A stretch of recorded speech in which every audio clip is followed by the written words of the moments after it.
Hello, world. What's up? Welcome to Build. I'm your host, Matt Forte. We are here live at the Build studio in New York City. Our next guest is a super talented, super funny actor and comedian. You've seen him on Showtime's Billions. You can catch him 4 times a week as co-host of Comedy Central Radio's The Bonfire on Sirius XM. His HBO Hour comedy special, Dan Soder, Son of a Gary, premieres December 7th. I've seen it. It is fantastic. Folks, the great Dan Soder is here. How about that? Make some noise for Dan. Come on. There you go. Perfect. I can hear you cheering at home. We're going to bring him out in just a second. But first, I believe we have a trailer for the special, so let's go ahead, run that clip. I should tell you at the top of this, I'm an only child, so I'm guaranteed weird. I was raised by a single mom, and my dad picked the bottle over me, so comedian. I always get excited to see a dog, always. Even when I have weed on me at the airport. That's a complicated relationship. You realize you got that bag of weed in your pocket, see that security dog? You're like, you a good boy or a bad boy? I tell people all the time, my dad died of drinking, and people are always like, that is terrible. I think your living dads are a bunch of nerds. I'm gonna be there when you turn into a man. Beat it, dork! I'm sorry that my dad partied so hard, he died from it? What's up, Gary? Ladies and gentlemen, make some noise. Dan Soder right here. Come on. Hey, what's up? Hi, everyone. I want to know who that guy is in the sunglasses. Sorry, I'm distracted off camera. That's a man that spends time on a yacht. I'm on Billions. I can say those things. That's true. You have sort of adjacent yacht experience, right? Yeah. I'm low level though, so no yacht time for my character. Level. You see other people on yachts, Yeah. interacting with yacht people. I talk to people that are on yachts. Yes. That's how that character You works. yourself, not yet a yacht person. Not a yacht guy. In the process of becoming a yacht guy. Got it. You're on your way. You've got your hour HBO special. Oh, I meant on the show Billions. In real life, I'm very far away from a yacht. Way farther. Yeah, I want to live without a roommate. That's my next step. It's good, though, to set those goals. My yacht is not having a roommate. I think I saw that on a embroidered pillow somewhere. Yeah, that's what they teach kids. Learn to want things, like living on your own. Like living on your own. New York City, that is pretty baller. It is. That's a huge deal. If you could do that here. Are we both going to address that we are wearing the same thing? We should at some point. Yeah. That we are dressed identically as bland white guys. Yeah. This is it. We're like, how do we go the most generic white guy look possible? Black hoodie, blue jeans. I can commit a crime and they'll describe what you're wearing. Yeah, we could. Well, there's a height differential. That's what I'm going to do when but I I leave think here. that works to our benefit. Yeah. Because they're not going to know exactly. They're going to I look like a regular white guy. You know. White guy, hoodie, jeans. We got one of them. Yeah, we know who that is. I was saying I like this time of year because the hoodie is the perfect camouflage for all the personal growth I haven't worked on and for all the things I haven't done over the years. Yeah, you can let it go. You can start letting it go in September knowing that hoodie season's right around the corner. Exactly. You just start winding down. Fill out. Go full-bodied for the winter. Dude, seriously, congratulations. I imagine the HBO Hour is still on the bucket list for every comedian out there. This is a huge deal to get the HBO Hour. Yours is amazing. It's one of the best. I really dug it. Congrats to you, sir. How do you feel? This is done. You did it. You check it off. That's it. It's weird. Just like I was laughing. I feel there's more jokes than the trailer, everyone in the room. I promise. This middle section, I feel like you have no idea why you're here. I feel like you're like, can we just go inside for a second? And they're like, who the hell is this guy? They're here for Sunglasses Guy. They just got in early. That's what it is. So if I had to guess. There's a dog that does cool tricks later that they're here to see. Shut up. You're that's the my talking pet. human. I love a dog that does tricks. Me too. Frisbee dogs at halftime at games, those are the best. Come on. No, man, HBO Hour this is like the pinnacle for stand-up comedy. This is like, this is something that I remember growing up just really getting me to not only love comedy, but then also to want to be comedy. I think it was to be a comedian. I think it was a couple steps. I remember watching, the first one I remember watching and loving HBO special was Dana Carvey's Critics' Choice. Yeah. And that's, he's at the height. I think he might have been leaving SNL, maybe one more season of SNL. Is that the one where he does the bit? Chopping broccoli. Yeah, of course. Yeah, he comes out in like a T-shirt, and I don't want to say sweatpants, but he was so dressed that I was like, yeah, this is a job I can do. Like, just 10 years old in sweats and a shirt, like I could definitely do this. Here's my career path right here. Yeah, but I just remember being obsessed with, him and Mike Myers and like that. And then my dad would let me watch Rodney Dangerfield. Yeah, he was the always young comedian specials, right? Yeah, my dad always felt like Dangerfield was you can watch him. Yeah. And Eddie Murphy, which is completely inappropriate for like an 8-year-old.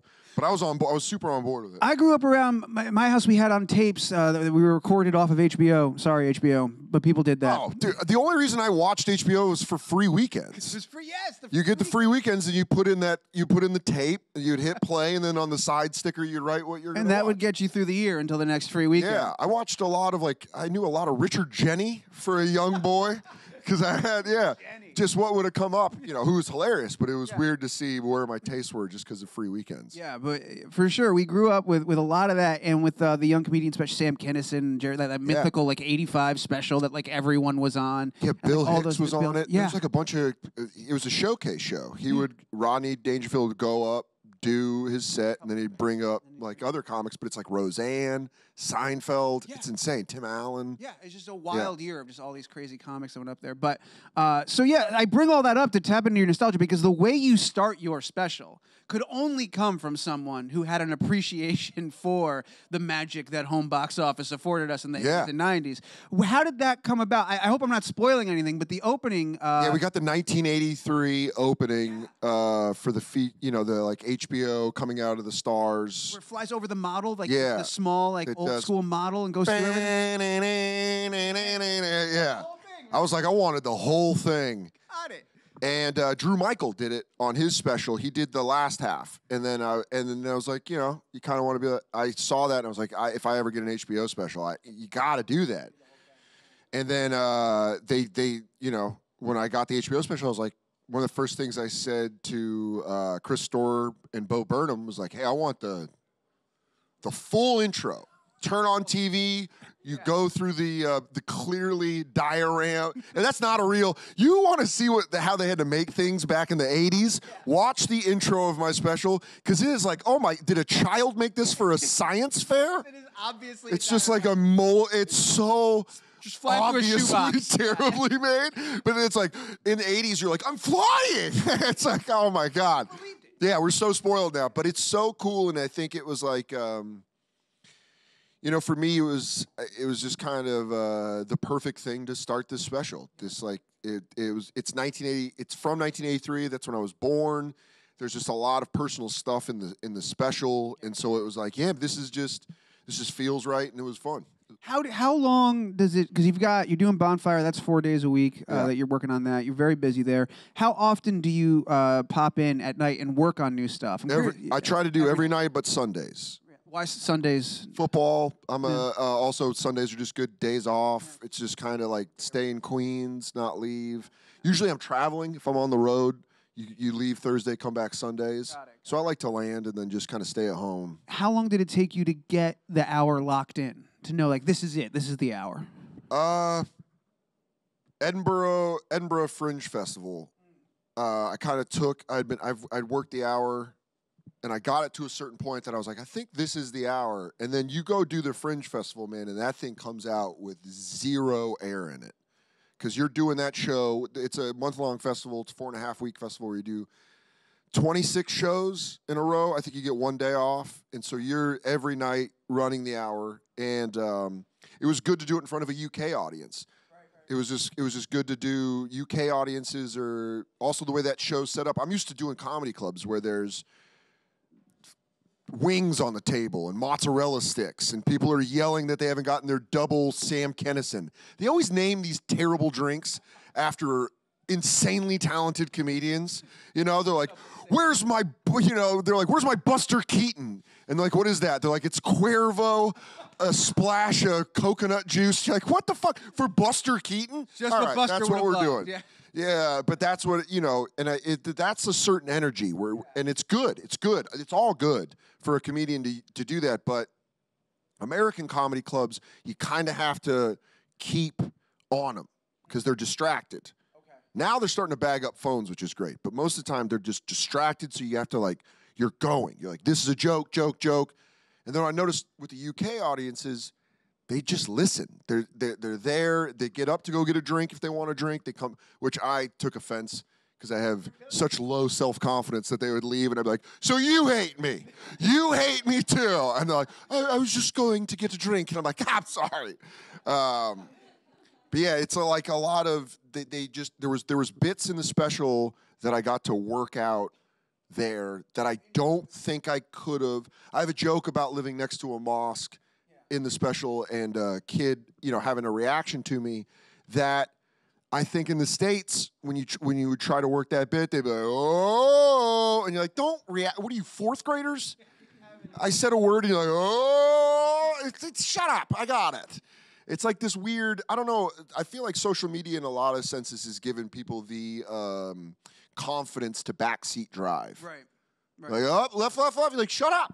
You're messing it up. Just let it be the thing it is, and then like or dislike it. Yeah, there's such an interest. There's a kind of a disconnect, right? Because you talk about right in the opening of the special how you can't even do deprecating humor online because that happened to me. I called myself dumb online, and this person I've never met was like, "You don't know that," and you're like, "Excuse me." You want to be like, "Hi, I'm Dan." What the hell are you talking about? Yeah, I think there's a lot of disingenuous feelings because I believe that the internet is a disingenuous connection. Well, you mentioned something. Oh, I'm sorry, I didn't mean to cut you. No. Something that you mentioned is that we're starting to bag up phones now, and you were talking mostly about like the concentration and like having them not be distracted. But like you've been doing 15 years? Yeah. So have you watched that? Like, have you watched the crowds in a way become this monster of like this is harder than when I started out? Because it's this weird thing where that's happening off stage, but on stage you're getting better. You're learning your craft. I wish I wish I could say I had this great self-awareness of like, well, I'll tell you when the audience is where I don't. Yeah. Man, you're fighting. 15 years in comedy is nothing. Ask any of these guys that have done it longer than that, and they're like, oh, it's like looking back, I'm just still trying to learn how to do this. Yeah. So there's times where I feel like I kind of know what I'm doing, much more so now than ever.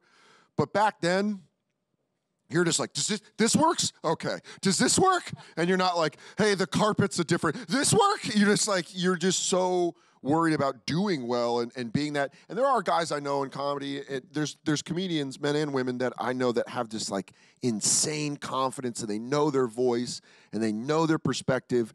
And I'm always like, man, that's what it must feel like to know your dad. Just to be like, I know where this is going. And I think, the reason I called it Son of a Gary is the Bonfire, which I do with Big J. Okerson, who is the funniest human being I've ever met in my life, and I think on the planet. He makes me laugh in a way where we all have one person in our life that Family Guy made a joke about it, which is funny. You have a different laugh. You make this, weird noise where you're like, hey, it's like a weird thing. Where I laugh, Big J makes me laugh so hard that it's the best. It just hurts. And we started the Bonfire, and we were trying to come up with a name for the show. And something we kind of joked around about is we always called ourselves Sons of Gary, because his dad's a deadbeat dad named Gary. My dad was a deadbeat dad named Gary. So that was like our biker name. Yeah. And then for the Fringe Festival, they're like, what do you want for the show? You have to, have a title so you're in the book. And I was like, I don't know, let's call it Son of a Gary, just because there's dead dad jokes in there, and, kind of makes sense. I didn't want people to think this is just an hour of like, Papa, are you there? It's like, there's 7 minutes of those jokes, but the underlying theme is like, yeah, I didn't grow up without a dad, but in a way that kind of turned me into who I am today, and I think that kind of stuff should be embraced. Yeah. Well, you talk about, in the special, you talk about, you've always had this ability, and you think very strongly that you should be able to joke about the darkest things and the most difficult stuff that you've gone through. Have you ever tried to joke about something, and then the crowd did not go for the ride? All the time. Yeah, okay. All the time. That whole dead dad jokes stuff was getting nothing. But I thought it was funny, and I had comedians being like, dude, that's so funny. Saying your dad relaxed to death is so funny. And then I would say it, and people would be like, oh, and you're like, but then that adds to it, because then you get the whole perspective of like, well, why are you upset about my dad's death? Right. I don't remember you being there when I was 14. Where were you? Were we hanging out? Did you know Gary? Because if so, I'd like to know more about him. Yeah, let me in. Yeah. But I find the funniest I've ever been in my life is when the most fucked up shit has happened. Yeah. like real. Like I was funny when my dad died. I was funny when my sister got killed. I was funny when I got robbed at gunpoint. When I got hogtied and pistol whipped. Yeah. It was like I was out at lunch making my friends laugh, and they're like, "What the hell?" Yeah. And you're like, this is just my defense mechanism. Right. I'm doing this so everything doesn't shut down. Being funny. And that's what I love about comedians. Comedians were the first people that I met that I showed up and you'd make a fucked up joke, and they're like, "Oh, yeah." Like just taking it. Like when I moved to New York and I started hanging out with Joe List and Nate Bargatze, and then you start falling in, you start meeting people like watching Michael Che doing open mics, and immediately you're like, this guy's insane. But then he's my drinking buddy, and then you're like talking shit, and now I've watched him become, he's like a seasoned anchor of Weekend Update. That's insane.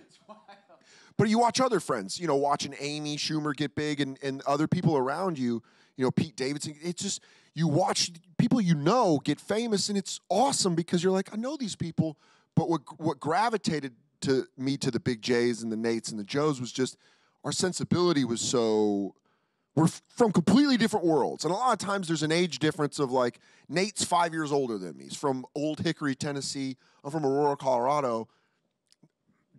We get along, our sensibilities match up, and I found that more in stand-up.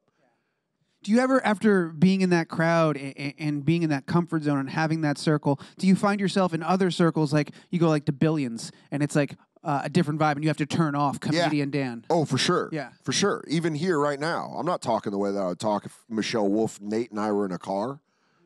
I feel bad. I feel bad that people don't get to hear those conversations. Right. Those are some of the most funny, interesting, weird conversations I've ever had is in cars with comedians going to gigs. Which I think, you know, Seinfeld did a good job of trying to make that. But, man, if you guys, if people were like, we don't get mad, what'd you guys say? You'd hear some hilarious shit. But that's for us. It's kind of weird. It's like, it's a lifestyle that I'm very lucky for, but also one that, like, I always wanted to do as a kid. I always wanted to be a comedian, but I never thought I could be a comedian. Yeah. So I was like, I'm funny, but, like, kind of funny at work. Do you think, but obviously you're pretty successful now. When did the switch happen that you realized you could be a comedian? I went and watched an open mic. That was it? Go watch an open mic. Go watch anyone do a comedy open mic, and you're like, I probably could play in the NFL right now. Like you'll leave with such confidence where you're like, this is crazy. Because you'll see someone go up there and be like, you thought it was okay to say that on stage? And that's also the thing that, like, that's one of the best parts of comedy is all the humility that comes with all the failure. Man, this is cool. This is cool to see that logo. Yeah. This is cool to be here, you know, having a nice cup of coffee, talking to you in front of these strangers. I don't ever think like, this is what, it's like, cool, thanks, man. I could be back waiting tables in 3 years. I could be back unloading trucks at Bed Bath & Beyond in 5 years. I don't know what the hell's going to happen, but doing comedy it's kind of what we talked about before when I met you back in the green room. It's like, I like hanging out and doing the work. Yeah. I would rather show up and do the work. But yeah, as far as like, am I a different person on Billions? I'm pretty much the same. I'm just not in that. Yeah. I don't take shots at jokes that I know won't land. Do you think, you mentioned, there's a line that cracked me up in here, that if you didn't have a messed up childhood, you'd be the funniest guy in the Enterprise lot, the rental car lot? Yeah. I was like, that's fucking funny. You've done that? You haven't worked a Enterprise lot, but you... I rent from Enterprise a lot. Okay, good. There we are. Which camera should I look at? Well, because they do, everybody Enterprise watches. I rent at Enterprise a lot. But you did wait tables... Look up my club member number. You did wait tables for how long were you waiting tables? I waited tables for... I mean, I like started bussing tables when I was like 14, and then I did that 14, 15, 16, had some other jobs in between. But then my first waiting tables job was Midtown for 4.5 years, 5 years. Wow. I asked that because Dos Caminos on 50th and 3rd. Oh, shit, really? Great patio. Promised tableside guacamole. That ain't going to happen. Not if this kid's closing lunch. Do you think that experience gave you the perspective to not be a terrible person? Because you talk about how you were exposed to so much entitlement and so much like the way that people act and treated you in that role. What did doing that like do for you now? Looking back on it, I'm glad. I never thought, I would never think in 1,000 years this would be the case. But I think my time at Dos Caminos in Midtown was like research for billions. Like in an odd way, it was all finance bros. It was all, I mean, we worked around Blackstone, Bear Stearns, Lehman Brothers. They were all in Midtown. I waited tables when the economy collapsed in '08. And I said this before, and it's like, it's completely a joke, but like, I made so much money that day. I was closing lunch on the cafe, and the market collapsed. And all of a sudden, all these guys are just in the cafe drinking $16 margaritas at like 4 in a row, like bam, bam, bam. And I'm just like, and I'm sweating, and I'm like, why is today so great? And then you're on the news, it's like, the world has ended. And I'm like, and then I remember walking out of there with like $360 on a lunch shift. Come on. I didn't even have to do side work on the way out. Walking with 360? That's crazy. It was around, and I remember just being like, this is so bad. I don't know. The economy should collapse more often. Yeah, but I mean, I think my mom's the reason I don't take any of this for granted. I was raised by a very humble, hardworking woman who also really let you know when your shit's stunk. Yeah. My mom always had a saying, if I was like a little out of pocket, my mom would always be like, I love you, but right now I do not like you. And you're like, yeah, that's fair. That'll cut I was a mouthy dude. But yeah, I think, that last joke in the special is kind of about a thing that her and I experienced when I was a teenager. It's a silly story, but it really is like very indicative of who my mom is. Yeah. She's just very like, she's got the long con. Yeah, that's a great story. In her mind, she kind of knew what she wanted. She always said two things that were both sides of the spectrum. One is incredibly encouraging, and one is incredibly humbling. Not humbling, it might borderline on mean, but she would always say, like, a rich man doesn't go to work and make a lot of money. A rich man goes to work and enjoys being there. That's something you should always. She was always very vocal about that. Like, you should find something, whatever it is, just find a way to do something that you enjoy. Right. And then the other thing is, she always said, no matter what you do, there will always be somebody that's better at it. And you're like, whoo, whoo. That's important. I didn't know other kids were being told they could be president. My mom's like, you're lucky if you get a union card. And you're like, all right. Affordable health care, yeah. Oh, do you remember how old? It's a dumb question, but do you remember how old you were, like, when that started? Like, oh man, 5, 6. No. Yeah, my mom used to talk to me like, I had a joke in an old special that's true, but it was like, my mom, I was raised, but it was just her and I, so she always treated me like a friend that owed her money. Where she'd be like, hey, where are you going? What are you doing this weekend? You're like, I'll get you back, don't worry. I'm 7. I'm still afraid of the dark. Yeah, I got to come back here. Yeah. I'm going to take some questions from the audience real quick, but sincerely, man, congratulations. Thanks, Special. man. It's so good. It's fantastic, and I'm really excited for everybody else to check it out. December 7th, it premieres on HBO. And then December 10th, you guys got the Bonfire Holiday Spectacular happening as well. Sold out, baby. Sold out. We got some surprises. Listen to the Bonfire. Crackle, crackle. Bonfire. Awesome. All right, let's get 2 in the room. You got microphones. Let's go for it. First one right here. Hey, Dan. Hey, what's up? Hey, first of all, congrats on the special. That's Thanks, man. It's insane that you landed that and then got it through the pipeline. Yeah. And so a special like that is, really just a whole different animal. It's like a different terrain than a club. So what's the biggest difference that you're keen on, and how do you really connect with the audience? I think what's great about getting the HBO special now in my career is that I've had the opportunity to do specials before, and you kind of see, I think... I remember when I did my Comedy Central half hour, it's almost like your first late night spot. You kind of black out. You just come off stage and you're like, did I do all the jokes? And they're like, you did all the jokes. And you're like, okay.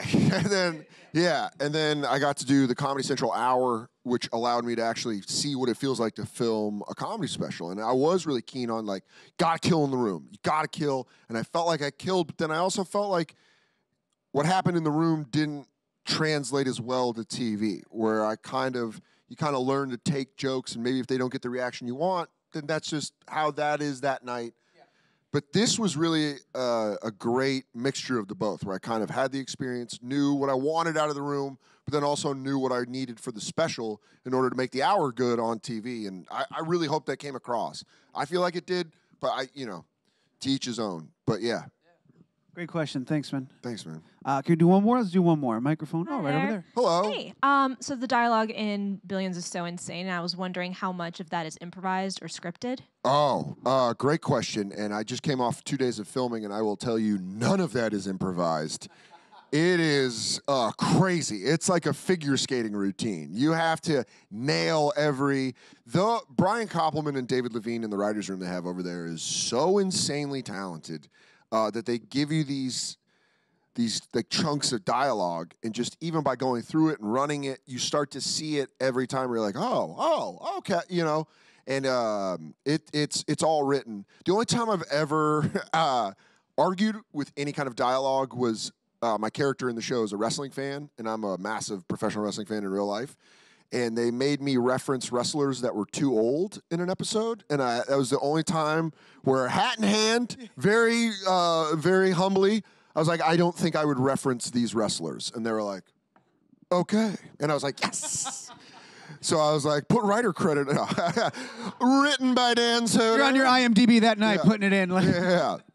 That's pretty amazing. But yeah, no, they do a great job, and that whole show was well ran and well made, and it's an awesome machine to be a part of. Another great question. Thank you so much. Thank you guys for being an awesome audience and hanging out with us and being here. Again, December 7th, 10 p.m., HBO, Dan Soder, Son of a Gary. You got to check it out. It's fantastic. Ladies and gentlemen, please do me a favor. Thanks, Dan, so much for being here. Yeah, as loud as you can. Dan Soder. Let's do it. Bye, everyone.